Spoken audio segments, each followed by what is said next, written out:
For me, painting really is the action of painting, the moment. It's like with photography, I always took Polaroids because I like the true moment of the photograph. And it's like this with painting, I like the true action. I don't sit down and work out what I'm going to paint, I just paint. I always say about painting, you don't go to a fortune teller to hear something you already know. You go to a fortune teller for them to tell you something you don't know. When I paint, I don't want to paint something I know. I want the painting to tell me something I don't know. I always thought that the idea of being like some kind of bourgeois artist, making paintings that just got hung in rich people's houses, was just like a really redundant, old-fashioned idea that made no sense for the times that we were living in. It's got nothing to do with anyone looking at my painting. It's to do with me making the painting, how I feel and how I think and how I put myself into it. So the painting, it isn't just about making a painting, it's about climbing inside that painting and feeling it and being part of it. I'm so passionate about it, and it's because the painting has become an entity. It's become like a sort of spirit that lives outside of me and joins me sometimes. And I don't care if any of you think that's crap or bullshit. It's not to me. It's a real thing. It's real.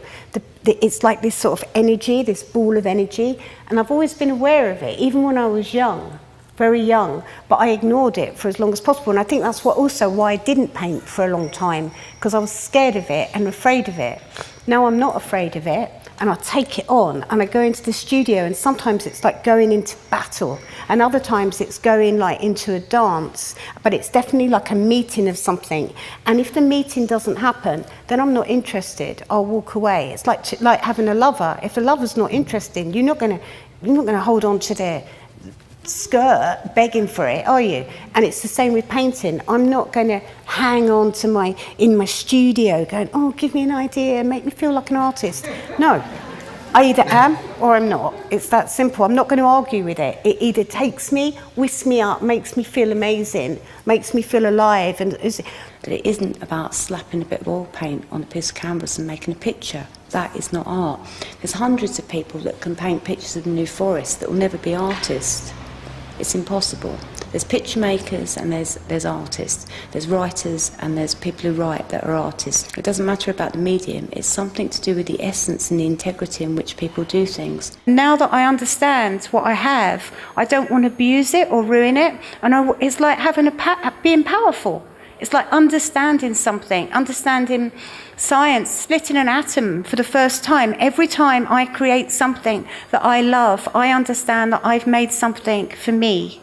And that's, I mean, it sounds really over-romantic, but it's just a really wonderful feeling. And anyone who's an artist will understand that. And now I'm really sort of just quite content about my work, about the reception of it, how people perceive me. Love, companionship, warmth, trust, all of those, faith, all those kind of values interest me much more than just a quick fix on anything, definitely. It's just like I'm so focused now. I stopped drinking completely. And loads of things in my life are so different, you know. I don't try to cram 20 million things in a day. I do the one thing that I'm really looking forward to with who I want to do it with. I don't make work for people to like it. It's not about what people like. I make work because I have to. If I don't, I will become physically and mentally ill. Every time I felt suicidal, who's come to save me? Art. Every time I've been broken-hearted, who came to save me?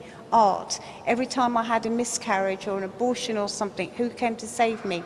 Art. Every time I've been sick and ill in hospital, who came to save me? Art. Every single time.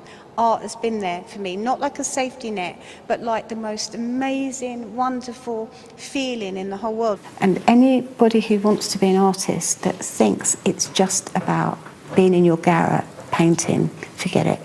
It's never going to work for you.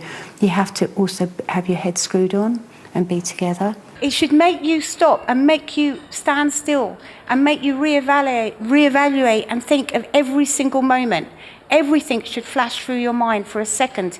And if this just works in a tiny way, then the art has been a success. Art should make people feel something that they don't feel in the magazine shop, something they don't feel in the restaurant, something they don't feel, art should be like somewhere halfway between heaven and earth. But it takes a lot of hard work and perseverance and a lot of faith. If you haven't got faith, it's not going to work. And then people might think it's just one-dimensional.